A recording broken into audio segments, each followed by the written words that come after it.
नमस्कार दोस्तों, स्वागत है एक और न्यू वीडियो में। आज के इस वीडियो के माध्यम से अपन एक बहुत ही महत्वपूर्ण टॉपिक से रूबरू होने जा रहे हैं। यह टॉपिक राजस्थान की तमाम भर्तियों में जहां पर सामान्य विज्ञान पूछी जाती है वहां पर शामिल रहता है। इसके साथ साथ केंद्र की जितनी भी वैकेंसी है उनमें भी यह जरूर शामिल रहता है। दैनिक विज्ञान से जुड़ा हुआ एक महत्वपूर्ण टॉपिक आज आपके सामने लेकर मैं उपस्थित हो चुका हूं। विशेषकर अभी राजस्थान अध्यापक पात्रता परीक्षा यानी कि रीट, चतुर्थ श्रेणी कर्मचारी भर्ती और वाहन चालक भर्ती और लोअर डिवीजन क्लर्क यानी कि एलडीसी की भर्ती की परीक्षा में यह टॉपिक बहुत ही महत्वपूर्ण है। आज के इस वीडियो में इन महत्वपूर्ण टॉपिक के बारे में कौन कौन से प्रश्न परीक्षाओं में पूछे जा चुके हैं या पूछे जाने की संभावना है और किस तरीके के प्रश्न बन सकते हैं, इन पर बात करेंगे। चलिए आज के इस वीडियो को शुरू करते हैं। आज का बहुत ही महत्वपूर्ण और प्यारा टॉपिक आपके सामने है और आज के इस टॉपिक का नाम है भौतिक और रासायनिक परिवर्तन। आपने टाइटल थंबनेल में देखा है कि भौतिक और रासायनिक परिवर्तन क्या होते हैं।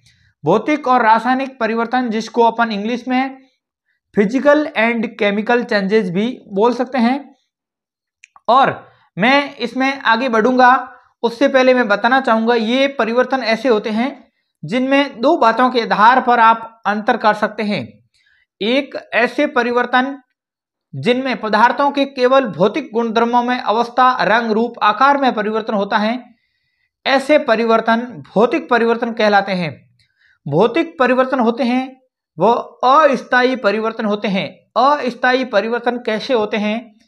क्योंकि ये ऐसे परिवर्तन हैं जिनमें एक बार एक अवस्था से दूसरी अवस्था में अगर कोई परिवर्तन हो जाता है तो वो परिवर्तन वापस उल्टा या विपरीत हो सकता है। कहने का मतलब कोई ठोस पदार्थ द्रव या गैसीय अवस्था में बदलता है तो वापस द्रव या गैसीय अवस्था ठोस अवस्था में बदल सकती है।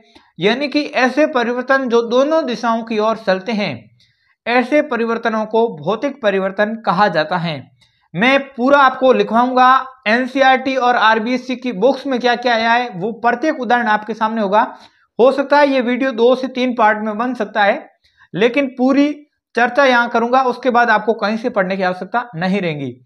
भौतिक परिवर्तन होते हैं वह उत्क्रमणीय परिवर्तन होते हैं।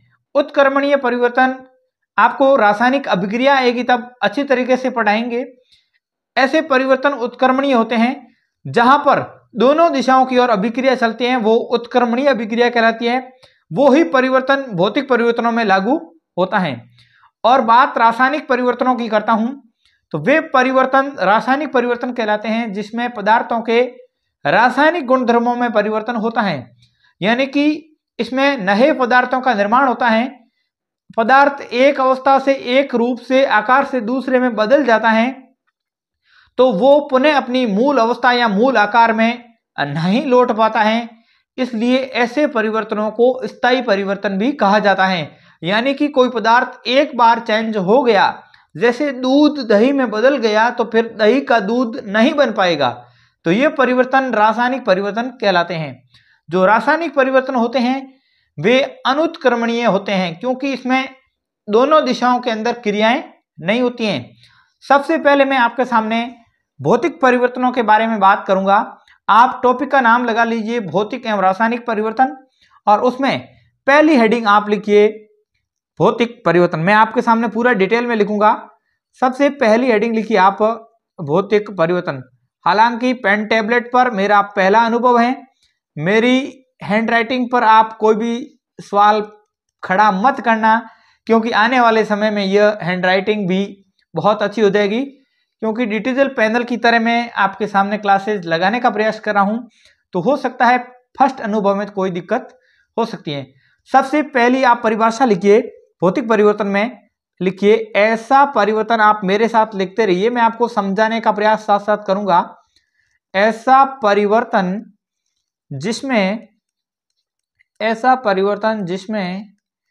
पदार्थों के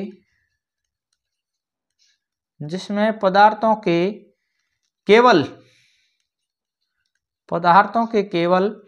भौतिक गुण धर्म बदलते हैं या भौतिक गुण धर्मों में परिवर्तन होता है, जिसमें पदार्थ के केवल भौतिक गुण बदलते हैं, भौतिक गुण बदलते हैं तथा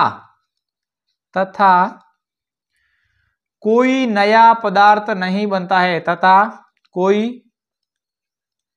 नया पदार्थ नहीं बनता है,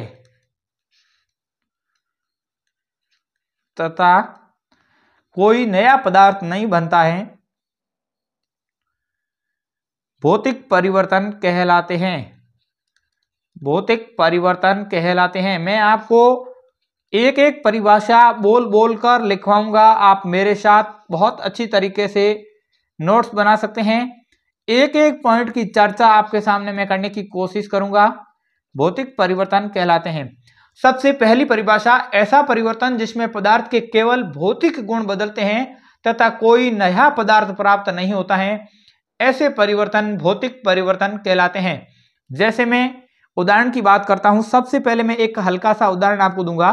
जो भी उदाहरण मैं आपके सामने प्रेजेंट करूंगा आरबीएससी एनसीईआरटी की बुक से करूंगा और एक भी उदाहरण पीछे नहीं रखूंगा, इस बात की आप बिल्कुल भी चिंता ना करें। जैसे मैं एक बेसिक उदाहरण देता हूं, जैसे यह है जल। अगर जल मान लो वाष्प के अंदर जा रहा है, जल वाष्प में बदल रहा है, तो क्या वाष्प वापस जल बन सकता है? बिल्कुल, वाष्प वापस जल बन सकता है। तो आप इसमें विपरीत एंटी में भी बना सकते हैं। जैसे ये वापस आ गया, यानी कि जल से वाष्प, वाष्प से जल, ये दोनों अवस्था में होता है। इसका मतलब यह भौतिक परिवर्तन होता है। दूसरा मैं बात करता हूं, जैसे मैंने ये ले लिया जल। जल आप फ्रिज में रखते हैं जल को, तो वो बर्फ बन सकता है। क्या बन सकता है? बर्फ सॉरी। जैसे ही बर्फ को आप धूप में रखेंगे तो वापस वो जल के अंदर परिवर्तित हो जाती है, यानी कि वापस किसमें? जल में। यानी कि जल से बर्फ, बर्फ से जल, दोनों दिशाओं के अंदर परिवर्तन होता है। इसका मतलब ये भौतिक परिवर्तन है। जल से बर्फ बनेगी तो भी इसमें पदार्थ की केवल अवस्था परिवर्तन हो रही है, कोई नए पदार्थ का निर्माण नहीं हो रहा है। इसका मतलब पदार्थ के केवल भौतिक गुण धर्मों में परिवर्तन हो रहा है। उसके बाद मैं बात करता हूं, ये दो उदाहरण आप लिख लें। ये पहला उदाहरण है, ये दूसरा उदाहरण है। अगला उदाहरण, मैं तीसरा उदाहरण आपके सामने लिख रहा हूं। तीसरे उदाहरण की मैं बात करता हूं, तो जैसे लकड़ी का टूटना, तीसरा उदाहरण आप लिख सकते हैं, लकड़ी का टूटना। जैसे कोई भी लकड़ी है तो उसको आप तोड़ेंगे तो कोई नए पदार्थ का निर्माण नहीं होगा, केवल और केवल उसका भंजन हो रहा है, किसी भी नए पदार्थ का निर्माण यहां पर नहीं हो रहा है। उसके बाद एक और मैं उदाहरण आपके सामने चौथा लिख रहा हूं। जैसे सोना है सुनार के पास, और सुनार उस सोने को पिघलाता है, वो द्रवित हो जाता है, तो केवल और केवल उसकी अवस्थाओं में परिवर्तन होता है, कोई नए पदार्थ का निर्माण नहीं होता है। तो आप इस उदाहरण को भी लिख सकते हैं कि स्वर्ण का पिघलना, क्योंकि स्वर्ण का पिघलना या सोने का पिघलना भी, यहां पर मैं थोड़ा सा इसको बैक कर देता हूं क्योंकि मैंने इसमें पिघलना लिखना है, स्वर्ण का पिघलना। ये इसको आप थोड़ा इंपॉर्टेंट कर सकते हैं, क्योंकि अक्सर विद्यार्थी ये देखते हैं कि सोने को पिघलाते हैं तो उसमें आभूषण बन जाते हैं, नया पदार्थ बन गया, लेकिन केवल स्वर्ण पिघलाने की बात हो रही है, आभूषण बनाने की बात यहां पर नहीं चल रही है। उसके बाद अगला उदाहरण आप एक और लिख सकते हैं, मोम का पिघलना। हालांकि इसमें बहुत दुविधा है, मैं आगे आपको बताऊंगा कि मोम को पिघलाने के लिए कौन कौन सी अवस्था बन सकती है। जैसे मैं बात करता हूं मोम का पिघलना, मोम का पिघलना भी एक भौतिक परिवर्तन है, लेकिन अगर इसकी जगह आ जाता है मोमबत्ती का जलना, तो वहां पर दोनों परिवर्तन होते हैं, क्योंकि मोमबत्ती जलती है तो दहन हमेशा रासायनिक परिवर्तन के अंदर आता है, और जब मोमबत्ती जलती है तो वहां पर मोम पिघल रहा है, इसका मतलब वो द्रवित हो रहा है, उसकी अवस्था चेंज हो रही है, ठोस से द्रव हो रही है, वहां भौतिक परिवर्तन होता है। इसलिए मोमबत्ती का जलना आता है तो वहां पर भौतिक और रासायनिक दोनों परिवर्तन होते हैं। लेकिन मोम का पिघलना आता है तो वहां पर केवल और केवल भौतिक परिवर्तन होता है। उसके बाद में एक और उदाहरण आपके सामने रख देता हूं। हालांकि इसमें अपन टॉपिक पूरा होने के बाद अभ्यास प्रश्नों के माध्यम से भी चर्चा करेंगे, तब और अच्छी तरीके से बाकी प्रश्नों को भी लेने का प्रयास करेंगे।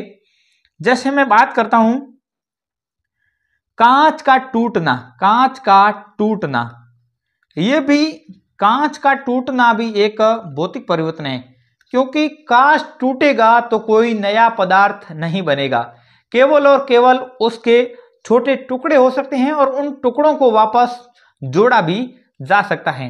तो ये भी एक परिवर्तन हो गया भौतिक। उसके बाद में अगला इंपॉर्टेंट है, आप सारे उदाहरणों को नोट करें, एक एक उदाहरण आपके लिए महत्वपूर्ण है।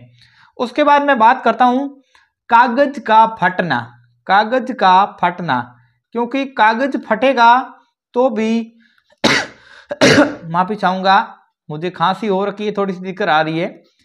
कागज का फटना भी एक भौतिक परिवर्तन है, लेकिन कागज का जलना आ जाता है तो वहां पर रासायनिक परिवर्तन होता। जितनी भी वस्तुओं का दहन किया जाता है, जलाया जाता है, वो सारी की सारी रासायनिक परिवर्तन के अंदर शामिल होती हैं, केवल और केवल बल्ब का जलना को छोड़कर, क्योंकि बल्ब का जलना है वहां पर नया पदार्थ नहीं बन रहा है। उसके बाद मैं बात करता हूं एक महत्वपूर्ण इंपॉर्टेंट, ये एनसीईआरटी की बुक से मैंने कवर किया है। आप देख सकते हैं कि गर्म करने पर प्लेटिनम तार का चमकना, प्लेटिनम की तार को गर्म करने पर चमकना, यानी कि केवल और केवल उसकी रंग रूप आकार इसमें चेंजेस हो रहा है गर्म करने पर। ये उदाहरण आप लिख लेना जरूर, गर्म करने पर प्लेटिनम तार का चमकना, प्लेटिनम तार का चमकना। मैं ये जगह इतना खाली रखना चाहूंगा क्योंकि यहां पर मेरा वीडियो आपके सामने आएगा, एडिटिंग के समय मुझे यहां डालना होगा, इसलिए यहां पर मैं थोड़ी खाली जगह रख रहा हूं। मैंने महत्वपूर्ण रूप से यहां पर कुछ उदाहरण आपके सामने दिए हैं, एक दो उदाहरण मैं और देना चाहूंगा। जैसे आप लिख सकते हैं कि सेब का कटना, सेब का कटना, यानी कि सेब को आप काटेंगे तो वहां पर भी कोई नया पदार्थ नहीं बनेगा, लेकिन मैं कह सकता हूं कि सेब को काट कर रखने पर उसका रंग भूरा हो जाना, वहां पर रासायनिक परिवर्तन होने वाला, वो अपन रासायनिक परिवर्तनों में आगे चर्चा करेंगे। एक महत्वपूर्ण उदाहरण आप लिख सकते हैं, अभी मैंने बात भी की थी कि बल्ब का जलना, सारी वस्तुओं का जलना जहां भी आता है रासायनिक परिवर्तन होता है, केवल और केवल बल्ब का जलना। ये बल्ब का जलना है, बल्ब का जलना एक भौतिक परिवर्तन है। ये जितने भी उदाहरण आपके सामने मैंने रखे हैं सारे के सारे भौतिक परिवर्तन से संबंधित हैं। यहां पर मैं अगले पेज पर लेता हूं और भौतिक परिवर्तन से संबंधित गुण क्या क्या हैं उस पर मैं हल्की सी बात करना चाहूंगा, इसलिए मैं नेक्स्ट पेज आपके सामने ले लेता हूं। नेक्स्ट पेज में मैं आपके सामने आ गया हूं, तो यहां पर आप लिख सकते हैं कि भौतिक परिवर्तन के गुण, आप हेडिंग लगा लीजिए अगली, भौतिक परिवर्तन के गुण। इसके अलावा जो भी उदाहरण हैं अपन टॉपिक पूरा होने के बाद इसके एमसीक्यू निकालने का प्रयास करेंगे, वहां पर आपको सारे के सारे उदाहरण कवर करने का प्रयास करेंगे। उसके बाद बात करते हैं भौतिक परिवर्तनों के गुणों में।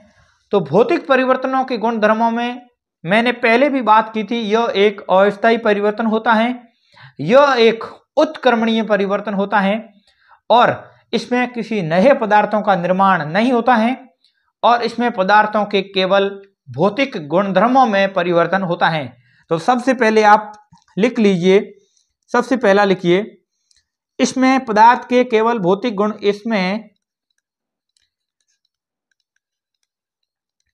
पदार्थ के केवल, इसमें पदार्थ के केवल भौतिक गुण धर्म बदलते हैं या भौतिक गुण बदलते हैं, इसमें पदार्थ के केवल भौतिक गुण बदलते हैं, इसमें पदार्थ के केवल और केवल क्या बदलते हैं, भौतिक गुण धर्म बदलते हैं। दूसरा पॉइंट लिखिए, मैंने आपको इसको समझा दिया है पहले। उसके बाद होता है यह एक अस्थायी परिवर्तन है, यह एक अस्थायी परिवर्तन है, यह एक अस्थायी परिवर्तन है। अस्थायी परिवर्तन क्यों है मैंने आपको बताया है, क्योंकि इसमें वापस उसी रूप में, मूल रूप में परिवर्तन हो सकता है, इसलिए यह एक अस्थायी परिवर्तन भी है। उसके बाद मैं तीसरे पॉइंट पर आता हूं। तो तीसरा पॉइंट मैं कहना चाहूंगा कि यह एक उत्क्रमणीय परिवर्तन है।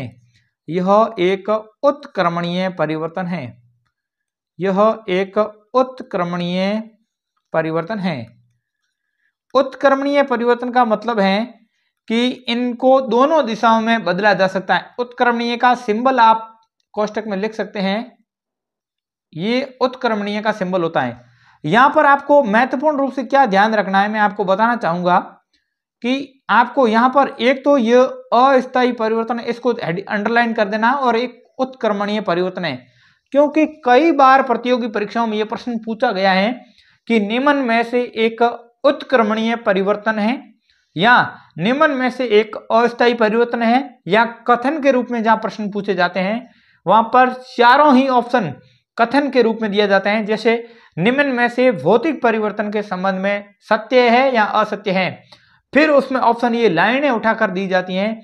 इसलिए मैं आपको बताना चाहूंगा कि आप लोग इन लाइनों को बहुत अच्छी तरीके से लिखें और इनको अच्छी तरीके से याद भी करें। उसके बाद बात करता हूं कि इसमें कोई नया पदार्थ नहीं बनता है। इसमें कोई नया पदार्थ नहीं बनता है। माफी चाहूंगा, इसमें कोई नया पदार्थ नहीं बनता है। इसमें कोई नया पदार्थ नहीं बनता है। अगर कहीं वर्ड मिसप्रिंट हो रहा है तो मैं बोल रहा हूं, आप मेरी वॉइस को सुनकर लिखने का प्रयास करें। मुख्य रूप से भौतिक परिवर्तनों के गुण है कि इसमें पदार्थ के भौतिक गुण बदलते हैं। यह एक अस्थायी परिवर्तन होता है, यह एक उत्क्रमणीय परिवर्तन है, और इसमें कोई नया पदार्थ नहीं बनता है। ये चारों गुण भौतिक परिवर्तन से संबंधित हैं। भौतिक परिवर्तन से संबंधित कोई भी प्रश्न पूछा जाएगा तो आप लोग इन गुणों और इन उदाहरणों के आधार पर आसानी से उत्तर दे सकते हैं। मैं आपको नोट में मोम का पिघलना इससे संबंधित लिखवा दूंगा। कई विद्यार्थियों का डाउट है, क्योंकि अभी मैंने रासायनिक परिवर्तन पढ़ाया नहीं है। आप नोट करके भौतिक परिवर्तनों में कुछ एक पॉइंट ऐड कर सकते हैं। जैसे मैं ऐड करना चाहूंगा, आप नोट लगा लीजिए, नोट लगा लीजिए, नोट में लिखें पदार्थ के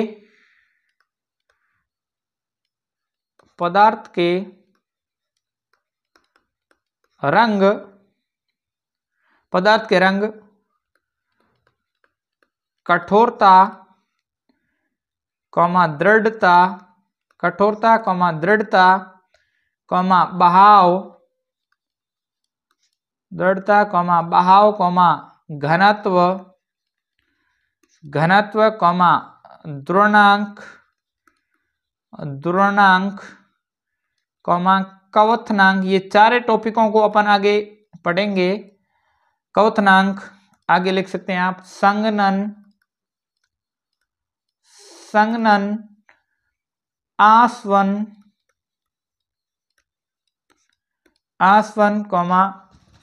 ऊर्ध्वपातन,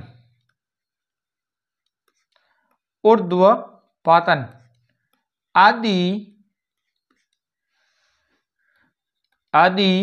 भौतिक परिवर्तन में सम्मिलित हैं। आदि भौतिक परिवर्तन में सम्मिलित हैं। भौतिक परिवर्तन में सम्मिलित हैं। आदि भौतिक परिवर्तन में सम्मिलित हैं, यानी कि पदार्थ के रंग, कठोरता, दृढ़ता, बहाव, घनत्व,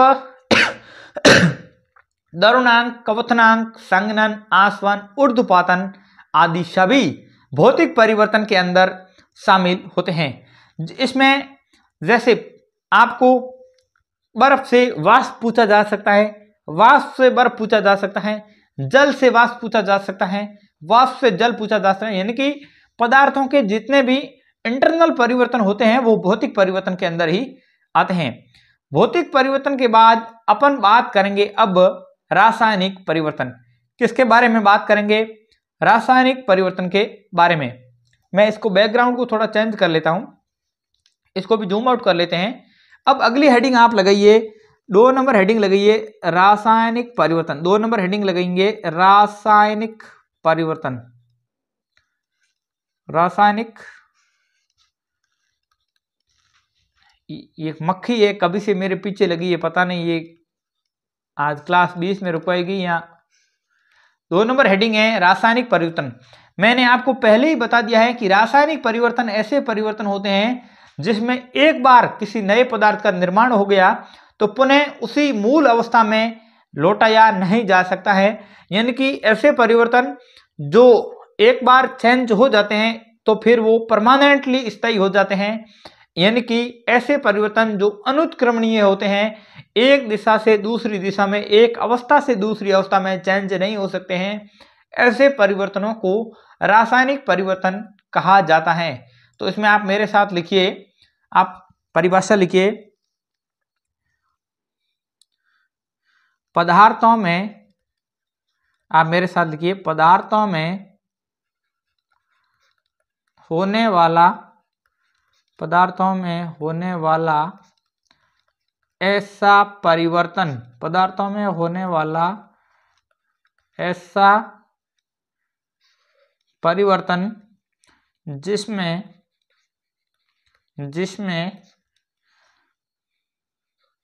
भौतिक एवं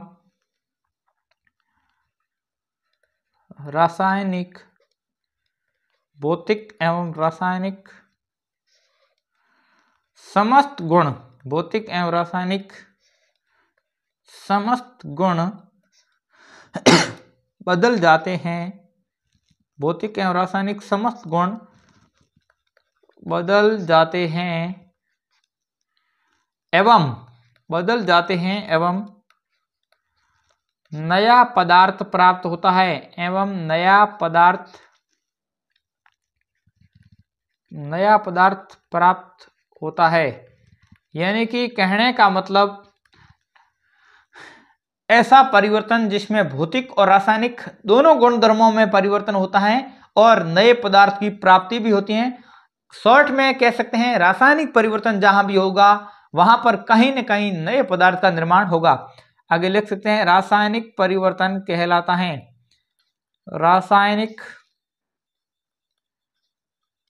परिवर्तन कहलाता है। मैं आपको अच्छी तरीके से समझाने का प्रयास कर रहा हूं। मेरी हैंड राइटिंग फर्स्ट बार है इसलिए थोड़ी सी दिक्कत हो सकती है, बाकी आपको वॉइस के माध्यम से भी पूरा समझाने का प्रयास कर रहा हूं। रासायनिक परिवर्तन में जैसे कुछ उदाहरण लिखें आप, जैसे मैं उदाहरण लिखवा रहा हूं, इसको मैं कलर यहां से चेंज कर लेता हूं और यहां से थोड़ी इसको स्पेस यहां पर दे देता हूं, क्योंकि अक्सर यहां पर मैं भूल जाता हूं तो फिर दिक्कत रहती है वीडियो एडिटिंग के समय। यहां पर आप लिख सकते हैं पहला कि दूध का दही में बदलना। पहला उदाहरण लिखें क्योंकि ये बेसिक सभी घरों में होता है, दूध का दही में बदलना। एक बार दूध दही में बदल गया फिर दही को वापस दूध में नहीं बदला जा सकता। ये इंपॉर्टेंट उदाहरण है, काफी परीक्षाओं में पूछा गया है। आप लिखिए दूसरा, लोहे पर जंग लगना। लोहे पर एक बार जंग लग गया फिर उसमें वापस वही रूप नहीं लाया जा सकता और जैसे ही जंग लगेगा तो एक नए पदार्थ का निर्माण हो जाएगा। इसलिए लोहे पर जंग लगना भी एक इंपॉर्टेंट उदाहरण है, यह भी रासायनिक परिवर्तन के अंदर आता है। फिर है कागज का जलना। आपको ध्यान हो कि कागज का फटना मैंने वहां पर लिखाया था भौतिक परिवर्तनों में, लेकिन कागज का जलना रासायनिक परिवर्तन है। कुछ विद्यार्थियों का यहाँ पर यह डाउट हो सकता है कि जब कागज जलेगा तो उसमें कौन सा नया पदार्थ बनेगा, तो उसमें राख बन जाएगी, वो भी एक नया परिवर्तन है, एक केमिकल चेंजेज वहां पर भी देखने को मिलता है। अगला उदाहरण आप लिखें, बहुत इंपॉर्टेंट उदाहरण, इसको आप कर सकते हैं, परीक्षाओं में बार बार पूछा जाने वाला उदाहरण। सेब का कटना भौतिक परिवर्तन है, लेकिन कटे हुए सेब का रंग भूरा हो जाना रासायनिक परिवर्तन है। यहां पर आप लिखें कि कटे हुए सेब का रंग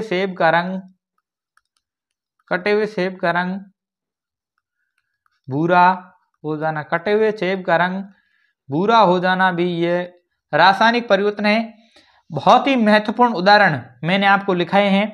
इसके साथ साथ आप कुछ उदाहरण लिख सकते हैं, जैसे मेरे साथ और उदाहरण लिख लीजिए, क्योंकि यहाँ पर बहुत सारे उदाहरण हैं, उदाहरणों की कोई कमी नहीं है।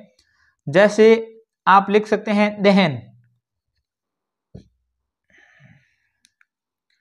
आप लिख सकते हैं दहन। दहन क्या है? दहन एक रासायनिक परिवर्तन है, चाहे लकड़ी का करें, कोयले का करें, पेट्रोल का करें, डीजल का करें, कागज का करें, किसी का भी दहन करें, दहन दहन ही है। और दहन हमेशा रासायनिक परिवर्तन में आता है। लेकिन इसमें एक अपवाद है, वे आप नोट करके लिख सकते हैं। इसमें आप अपवाद लिख सकते हैं, बाकी सारे दहन वहां पर सारे के सारे जितने भी दहन हैं वो सारे दहन उसमें आते हैं। लेकिन एक दहन है, कपूर का दहन है, वो आपका भौतिक परिवर्तन है। अपवाद करके आप यहां पर लिखें कपूर का दहन, क्योंकि कपूर के दहन में कोई नया पदार्थ नहीं बनता है, जबकि कपूर की जो मेन गोली होती है वो धीरे धीरे, जिसको धूप में रखते हैं तो भी वो धीरे धीरे नष्ट हो जाती है, उसमें कोई नया पदार्थ नहीं बनता है। कपूर का दहन ये आप आगे करके लिख सकते हैं भौतिक परिवर्तन। ये अपवाद आप जरूर लिखें, क्योंकि कुछ परीक्षाओं में ये पूछा जाता है कि कपूर का दहन इसमें कौन सा परिवर्तन है, क्योंकि अक्सर विद्यार्थी पढ़ता है कि सारे के सारे दहन है वो रासायनिक परिवर्तन में आते हैं, लेकिन कपूर का दहन नहीं पढ़ते हैं अलग से, इसलिए वहां पर वो प्रश्न को गलत कर देते हैं। इसलिए मैंने आपको हाईलाइट करके यहां से पढ़ा दिया है कि कपूर का दहन वहां पर आपके भौतिक परिवर्तन में आता है। उसके बाद आप अगला उदाहरण लिखें। अगला उदाहरण लिख सकते हैं 5 के बाद छठा उदाहरण लिखें भोजन का पकना। भोजन का पकना, भोजन का पकना। और अगला 7वां लिख सकते हैं भोजन का पकना और भोजन का पचना। भोजन का पको या भोजन का पचना, दोनों ही उदाहरण रासायनिक परिवर्तन में आते हैं। भोजन का पचना। उसके बाद आप अगला उदाहरण चाहे तो लिख सकते हैं लोहे पर जंग लगना, मैंने आपको लिखवा दिया है। प्रकाश संश्लेषण, आप प्रकाश संश्लेषण भी लिख सकते हैं। प्रकाश संश्लेषण भी एक रासायनिक परिवर्तन है। उसके बाद 9 नंबर उदाहरण आप लिखें फलों एवं सब्जियों का सड़ना। फलों एवं सब्जियों का सड़ना, फलों एवं सब्जियों का सड़ना। फलों एवं सब्जियों का सड़ना भी एक कौन सा परिवर्तन है? फलों एवं सब्जियों का सड़ना भी एक रासायनिक परिवर्तन है। उसके बाद प्रकाश संश्लेषण एक। उसके बाद अगला उदाहरण आप लिखें, बहुत ही महत्वपूर्ण उदाहरण करके लिखें चांदी का काला होना। चांदी का काला होना, चांदी का काला होना। और एक उदाहरण यहीं पर आप लिख सकते हैं तांबे पर हरे रंग की परत चढ़ना। तांबे पर हरे रंग की, तांबे पर हरे रंग की परत चढ़ना, यह भी एक केमिकल चेंज है। ये दोनों उदाहरण जो मैंने अभी लिखवाए हैं, तांबे पर हरे रंग की परत चढ़ना और चांदी का काला होना और लोहे पर जंग लगना और कटे हुए सेब का रंग भूरा होना, ये चारों उदाहरण बहुत महत्वपूर्ण हैं। काफी बार परीक्षाओं में पूछे गए हैं और पूछे जाने की संभावना है। उसके बाद मैं पेज अगला ले लेता हूं, क्योंकि मेरे पास ये जगह कम पड़ रही है। और यहाँ पर मैं अगले उदाहरण में आपके सामने लेता हूं कुछ और उदाहरण। मैंने प्रीवियस पेज में कितने लिए मैं एक बार देख लेता हूं। 11 उदाहरण ले लिए और 12 उदाहरण नंबर 12 मैं यहाँ से लेता हूं। उदाहरण नंबर 12 सारे उदाहरण मेरे साथ आप लिख लें। अगला लिख लें किण्वन। अगला लिख लें किण्वन। किण्वन भी रासायनिक परिवर्तन में आता है। उसके बाद 13 नंबर उदाहरण है कटे सेब का रंग भूरे होना। कटे सेब का रंग भूरा होना, कटे सेब का रंग भूरा होना, कटे सेब का रंग भूरा होना। और उसके बाद अगला महत्वपूर्ण उदाहरण ये भी, कटे सेब का रंग मैंने ले लिया, एक बार वापस आ गया, कोई बात नहीं। और अगला उदाहरण है मेहंदी का रसना, यह भी इंपॉर्टेंट है। मेहंदी का रचना, मेहंदी का रचना, क्योंकि मेहंदी जब रच जाती है तो लासौन जैसे वर्णकों के कारण उसका रंग लाल हो जाता है, वहां पर नए पदार्थ की क्रिएटिविटी बन जाती है। इस वजह से यहाँ पर भी केमिकल चेंजेज हो रहे हैं। यहाँ पर मैंने महत्वपूर्ण रूप से कुछ उदाहरण देने की कोशिश की है। मैं आपको एक नोट और लिखवा देता हूं, क्योंकि ये नोट मैं बाद में अगर भूल गया तो फिर आपके लिए परीक्षा में कोई सवाल वंचित न रह जाए, इस वजह से मैं इसको इंपॉर्टेंट करके लिखवा देता हूं।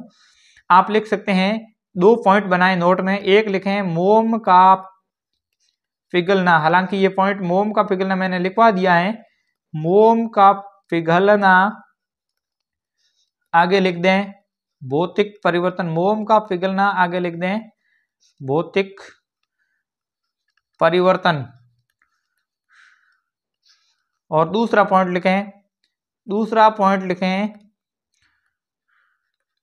मोम का जलना। मोम का पिघलना आता है तो भौतिक परिवर्तन, मोम का जलना आता है तो एक मिनट इसको बैक आउट कर लेता हूं।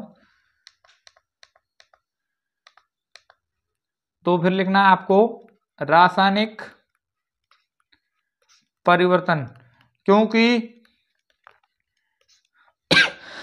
जब मोम पिघलता है तो केवल और केवल उसकी अवस्था चेंजेज हो रही है, लेकिन मोम जलता है तो उसका दहन हो रहा है, तो वहां पर रासायनिक परिवर्तन हो रहा है। लेकिन आपको एक ध्यान रखने योग्य बात है कि मोमबत्ती का जलना, एक प्रश्न आपको मैं जैसे देता हूं, ये प्रश्न जैसे आता, ये प्रश्न आप उतार लीजिए कि मोमबत्ती का जलना, अगर मोम का जलना आए या मोमबत्ती का जलना आए, जैसे ही एक ही बात है कि मोमबत्ती का जलना है, किस निम्न में से कौन सा परिवर्तन है, निम्न में से कौन सा परिवर्तन है। यह बहुत ही इंपॉर्टेंट प्रश्न है। आपको रिप्लाई हमेशा ऑप्शन देखकर ही करना है, क्योंकि बिना ऑप्शन के रिप्लाई करेंगे तो आप अवश्य नुकसान उठाएंगे। यहां पर मैं आपको पहला ऑप्शन देता हूं। पहला ऑप्शन है वो है भौतिक परिवर्तन, पहला ऑप्शन है वो है भौतिक परिवर्तन। दूसरा ऑप्शन देता हूं मैं आपको रासायनिक परिवर्तन। पहले में भौतिक है, दूसरे में रासायनिक परिवर्तन है, तीसरे में 6 में आपको मैं बताना चाहूंगा अ व ब दोनों, अ व ब दोनों, और चौथा आप द में लिख सकते हैं इनमें से कोई नहीं, नन ऑफ दीज, इनमें से कोई नहीं, इनमें से कोई नहीं। यानी कि मोमबत्ती का जलना या मोम का जलना जब प्रश्न पूछा जाता है और भौतिक परिवर्तन रासायनिक परिवर्तन अ व ब दोनों देकर पूछा जाता है, तो यहां पर आप कौन सा ऑप्शन करेंगे कमेंट करके बताएं। क्योंकि अक्सर जब मोमबत्ती जलती है तो उसका दहन हो रहा है, तब रासायनिक परिवर्तन होता है, लेकिन भौतिक परिवर्तन भी साथ साथ में हो रहा है, क्योंकि मोम पिघलता है तो उसका मतलब उसकी अवस्था में भी परिवर्तन होता है। तो इसका सही आंसर होगा कि जब मोमबत्ती का जलना होता है तब भौतिक और रासायनिक दोनों परिवर्तन साथ साथ होते हैं। तो इसमें आप चाहें तो यहाँ पर रासायनिक के साथ भौतिक भी आ सकता है, लेकिन वो कब आएगा, केवल रासायनिक और भौतिक के अलावा दे रखा है, लेकिन केवल मोम का जलना है और उसमें अ व ब दोनों नहीं दिया है, तो वहां पर आपको रासायनिक परिवर्तन करना है। उसके बाद आपके ज्यादातर पॉइंट मैंने क्लियर करने का प्रयास कर लिया है। उसके बाद मैं अभी देख लेता हूं कोई एक आध पॉइंट आपका रह गया है तो मैं आपको इसको कवर करने की कोशिश करूंगा। उम्मीद है कि आज के सेगमेंट में कुछ महत्वपूर्ण पॉइंट मैंने लिए हैं और अगले वीडियो में मैं इससे संबंधित एक महत्वपूर्ण अंतर है भौतिक और रासायनिक परिवर्तनों में सारणी बनाकर आपको समझाने का प्रयास करूंगा, और कुछ उदाहरण अभी और हैं जिनको मैं अगले वीडियो में कवर करने की कोशिश करूंगा। उम्मीद है आज का वीडियो अच्छा लगा है तो वीडियो को लाइक करें, शेयर भी कर दें। कोई भी प्रश्न से संबंधित डाउट है तो कमेंट करके पूछ सकते हैं, और चैनल पर पहली बार विजिट कर रहे हैं तो ऐसे ही एजुकेशनल वीडियोस के लिए आज ही इस चैनल को सब्सक्राइब करके बेल आइकन को प्रेस कर लेवें। मिलते हैं भौतिक और रासायनिक परिवर्तन के भाग 2 में। तब तक के लिए पढ़ते रहिए, बढ़ते रहिए। जय हिंद, जय भारत, नमस्कार।